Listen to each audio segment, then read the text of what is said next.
Alright, hello everyone. Here's another coordinate geometry proof I have for you today. So if you're given a parallelogram and their diagonals are the same length, then it is necessarily a rectangle. The way I'm going to show this is through two main steps. I'm going to look at the distances squared of the diagonals of this parallelogram and then create some sort of limiting equation. Then for the second step, I'm going to look at special cases of the equations of the lines of the sides of these parallelograms, then compare their slopes using the information from part 1. And just in case you don't know, a parallelogram is essentially a quadrilateral which has two opposite pairs of parallel sides, and those two sides are congruent to each other as well. What we want to do here in order to show it as a rectangle is that these angles necessarily have to be right angles. And over in part 2 here, which is the climax or the meat of the work, we need to show that the slope of one line, the horizontal line L2 mainly, is going to be 0, which is fairly easy. And then L1, we have to show that slope is going to be infinity, which indicates that we have a vertical line here. Alright, now before we start, you might be a bit confused as to why I define these 4 coordinates and why these work for a parallelogram. These work because one coordinate corresponds to the origin, another one corresponds to a horizontal distance, but being fixed along the x-axis, so 0 over here.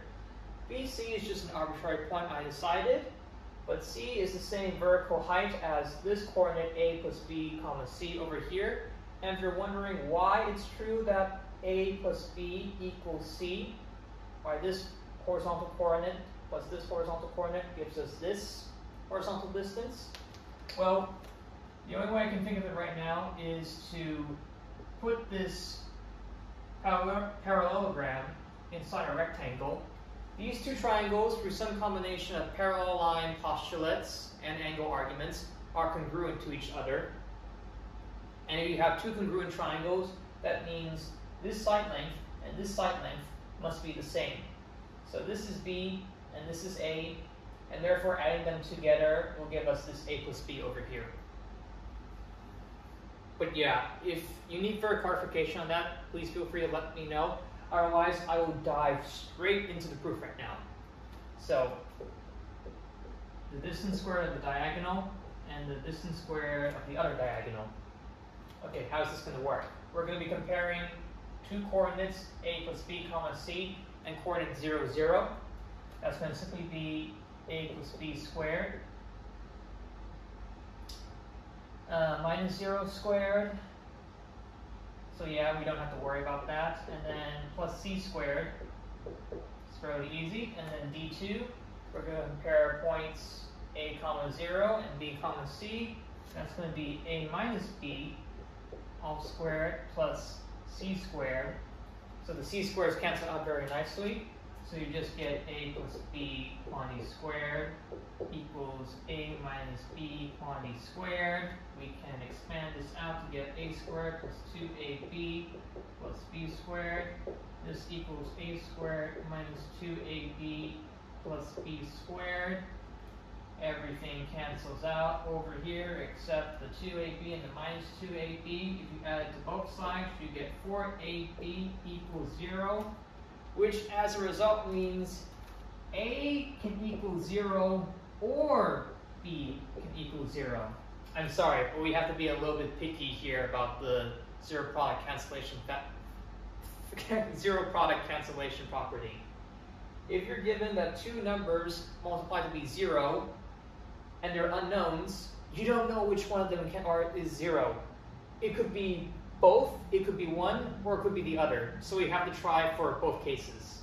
I'm sorry, but that's the way it is. And that's the special cases I refer to in part 2 over here. Now we're going to construct we don't have to construct the equations of lines. We're just going to find the slopes of line 1 and line 2, L1 and L2, and then compare them with each other. So let's see. Slope of L1. That's just simply going to be, let's see, c minus 0 is a positive slope, so we should be good. A plus b minus a. So that equals c over b. And then the slope of L2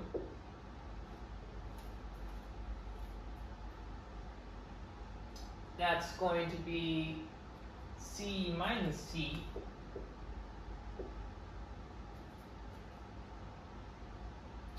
minus c over a plus b minus b, which is just going to be 0 over a. And now we have to take a look at the cases over here, given what a or b equal to. So if we're given that, if we accept that a equals 0, then that means the slope of L2 is going to become 0 over 0, which, if you take a look at pre-calculus, that's an indeterminate form, and we unfortunately can't really conclude anything from that. So that's really kind of worthless for us. So we could just simply go and pretend that a is a non-zero number, so the slope is going to be 0. That's fine. That means the line is indeed horizontal, L2 is. CB, we do need to put in b equals 0 though, which is equals c over 0, and there, we have a non-zero number divided by 0. That is necessarily infinity if you go and look at limits. So, yeah, which means we have an infinite vertical slope. And that's it. We're basically done. This and this mean that L1 and L2 are perpendicular. So they meet at right angles.